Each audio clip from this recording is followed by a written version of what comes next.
단순히 여행으로 가는 거랑 잠깐이라도 그곳에 살아보는 거랑은 완전히 다른 것 같아요. 이 부분이 제가 가장 많이 후회하는 부분인데요. 제가 다시 돌아간다면 ESEC보다 건대가 더 예쁩니다, 캠퍼스는.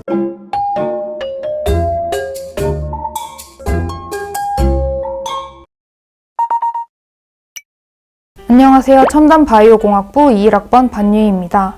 저는 2024년도 2학기 미국 미주리주에 있는 유니버시티 오브 미주리 캔자스시티 캠퍼스에 파견 다녀왔습니다. 안녕하세요. 저는 국어국문학과 20학번 문서영입니다. 저는 2024년도 2학기에 프랑스 릴에 있는 ESEC 경영대학에 파견되었습니다.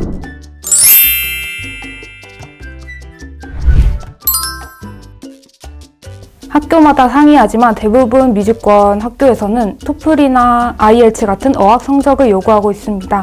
저희 학교 기준으로는 토플 61점 이상이 필요했고 그 이상 점수를 넉넉하게 받아서 무난하게 통과할 수 있었습니다.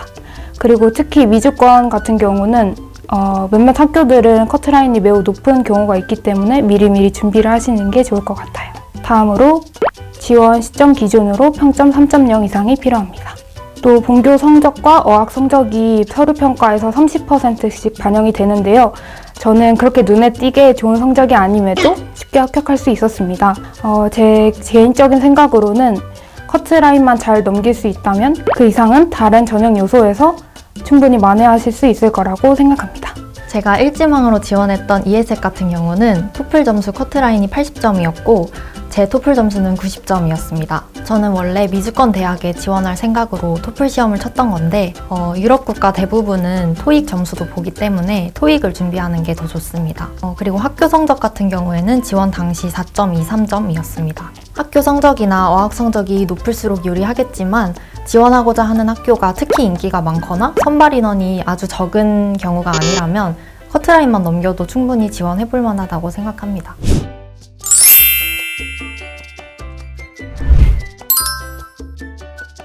(6개월이라는) 시간이 너무 짧기 때문에 완벽히 적응하는 건 불가능하다고 생각합니다. 저는 처음에는 그냥 그저 새롭고 신기해서 잘 느끼지 못했는데 시간이 지날수록 점점 답답한 부분이 생기더라고요. 이를테면 언어가 달라서 불편하다거나 음식이 입에 맞지 않는다거나 하는 것들이요.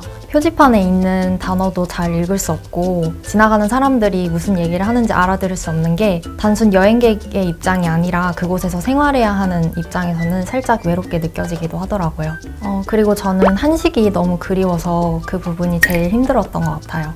재료를 사다가 만들어 먹어도 한계가 있고 지금 생각해보면 그냥 귀국을 해야 해소되는 향수병이었던 것 같습니다. 저는 다양한 문화를 경험하는 것이 교환학생의 목표 중 하나였습니다. 때문에 가기 전부터 다양한 문화를 존중하고자 노력했고 또 모던한 성격 때문에 크게 문제는 없었습니다. 미국에는 생각보다 한국 문화에 관심이 있는 친구들이 매우 많았고요. 심지어 정치와 경제에 관해서 물어보는 친구들도 있었어요.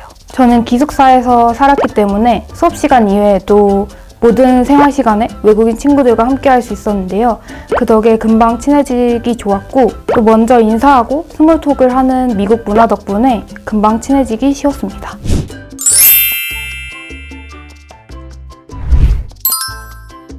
미국에서는 한국에서 생활할 때보다 돈이 훨씬 많이 들었습니다. 특히 시간이 갈수록 환율이 점점 올라갔고 미국에는 팁 문화가 있기 때문에 물가가 매우 비싸다고 느껴졌습니다. 등록금은 건국대학교 등록금은 납부하였고요. 미국 대학에는 기숙사비, 식비, 그리고 보험료, 시설 이용료, 교재비 등을 납부하였습니다. 그래서 미국 대학에 납부한 금액은 총 6,400달러 정도 되었고요. 생활비는 한 달에 한 번 여행 간 것을 포함해서 150만 원 정도 들었습니다.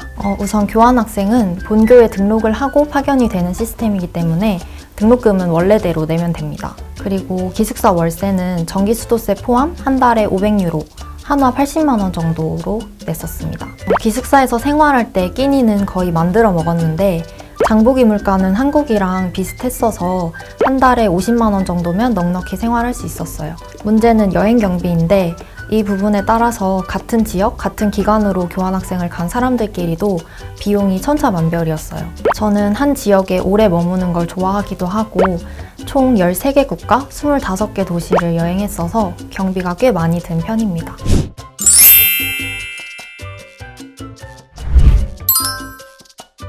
회화를 잘 하면 좋지만 못해도 전혀 문제 없습니다. 저도 교환학생 가기 전까지는 외국인하고 대화해본 경험이 거의 없었는데 가서 직접 부딪히다 보니까 조금씩 늘더라고요. 근데 분명 가기 전보다는 늘었다고 볼 수 있지만 영어로 말하는데 불편하거나 어색함이 없어졌을 뿐이지 순수 실력은 비약적으로 늘진 않은 것 같아요.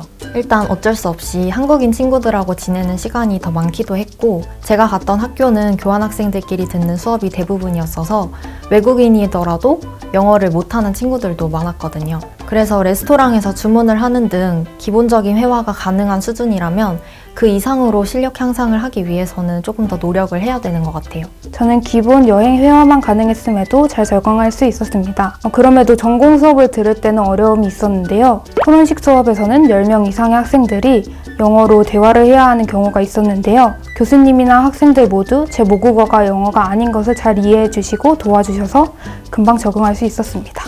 회화 실력을 기르는 것도 제 교환학생 목표 중에 하나였는데요. 그래서 미국에 있는 동안이라도 영어로 된 유튜브만 보고 팝송만 들으려고 했던 기억이 납니다.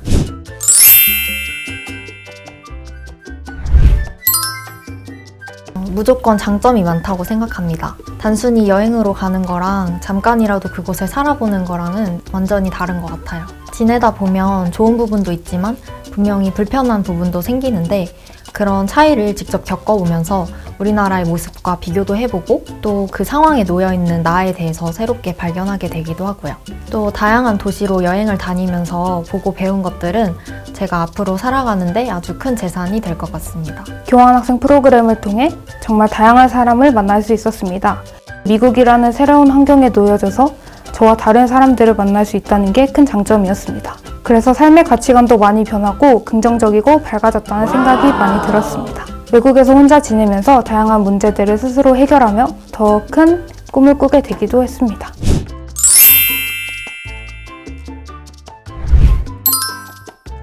이 부분이 제가 가장 많이 후회하는 부분인데요.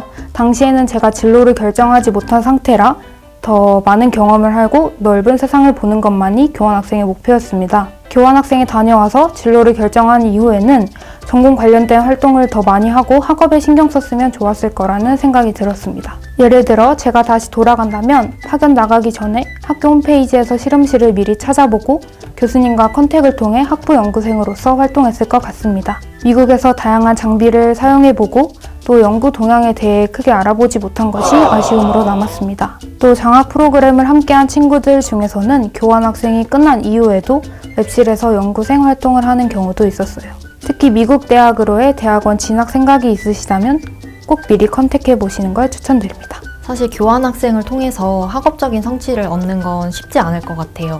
제 생각에는 학업적인 성취보다는 경험에 좀 더 초점을 맞추는 게 좋을 것 같아요. 제가 갔던 학교의 수업을 기준으로 말씀드리자면 제 전공에 부합하는 수업들이긴 했지만 본교에서 들었던 수업의 내용보다는 다소 피상적이라고 느껴졌어요. 교환학생을 위해서 개설된 수업들이 대부분이었어서 학업적인 성취를 기대하고 갔다면 조금 실망할 수도 있었을 것 같아요. 근데 이건 학교마다 달라서 잘 알아보고 지원하는 게 좋을 것 같습니다. 그 밖에 모든 것들은 다 경험이 될 수 있는 것 같아요. 학교 수업의 내용은 크게 도움이 안 되더라도 수업 방식 자체는 확실히 우리나라보다 더 토론 중심적이어서 수업을 통해 다른 나라 친구들의 의견을 들을 수 있었던 게 되게 좋았던 것 같아요.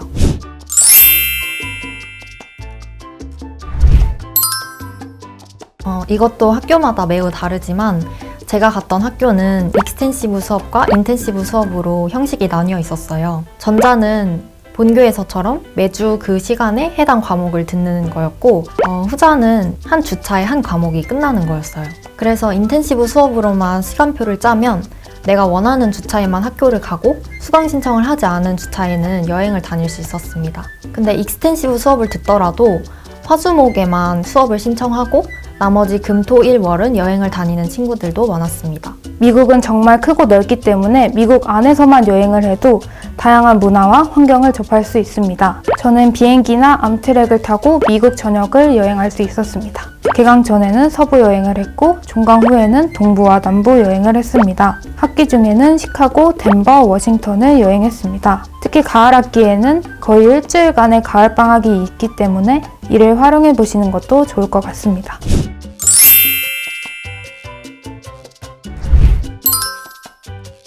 학과마다 다른 것으로 알고 있지만 학과장님의 인정만 받으면 쉽게 학점 인정을 받으실 수 있습니다. 미국 대학에서는 ABC로 등급이 매겨지지만 건국대학교 기준으로 환산시키면 패스, 논패스로 들어가게 됩니다. 따라서 F등급만 아니면 패스로 매겨지기 때문에 학점을 인정받는데 무리는 없었습니다. 유럽 국가의 학점 단위는 ECTS인 걸로 알고 있는데 한국 학교의 학점 단위와 약간 달라서 본교에서는 3분의 2 ECTS만 인정받을 수 있습니다. 예를 들어 파견교에서 6 ECTS를 수강했다면 본교에서는 4학점으로 인정됩니다.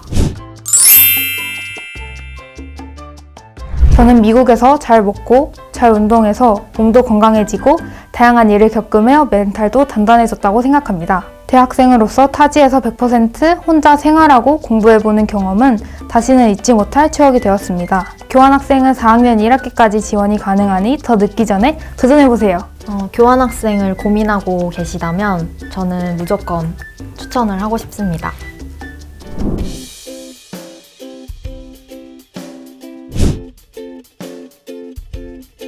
저처럼 유럽 국가를 희망하는 분이라면 저는 무조건 여름을 추천하고 싶습니다. 저는 크리스마스를 너무 좋아해서 이 학기를 선택을 했었는데 여름이 너무 짧았어서 좀 아쉬웠거든요. 유럽에는 예쁜 휴양지가 많아서 여름에 즐기기가 더 좋은 것 같고 특히 연말 연초에는 그들의 휴가 기간이라서 오히려 여행하기 불편했습니다. 시기는 저는 가을 학기를 추천합니다. 미국은 한국과 반대로 한 학기가 가을에 시작하고 신입생도 가을에 들어오게 됩니다. 그렇기에 대부분 행사가 가을 학기에 많아 친구를 만들기엔 가을 학기를 추천드립니다. 또 땡스기빙, 할로윈, 크리스마스가 가을 학기에 있어 미국 문화를 즐기기에 아주 좋고요. 저는 7월부터 12월까지 미국에 있었는데요. 덕분에 미국의 여름, 가을, 겨울을 모두 즐길 수 있었습니다. 일단 미리미리 준비하는 게 가장 중요한 것 같습니다. 서류 접수가 파견 학기보다 한 학기 이전에 시작되고 서류 접수 전까지 어학시험을 준비해야 합니다.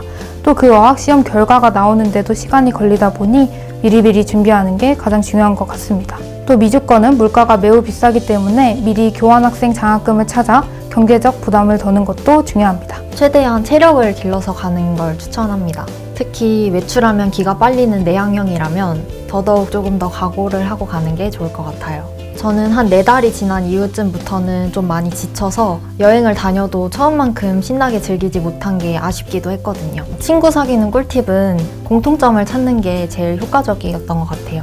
요즘은 워낙 우리나라 문화가 많이 알려져서 우리나라 드라마나 케이팝 이야기로 많이 통했던 것 같고 친해지고 싶은 친구의 나라에 대해서 내가 아는 것들을 얘기하다 보면 쉽게 친해질 수 있을 거예요.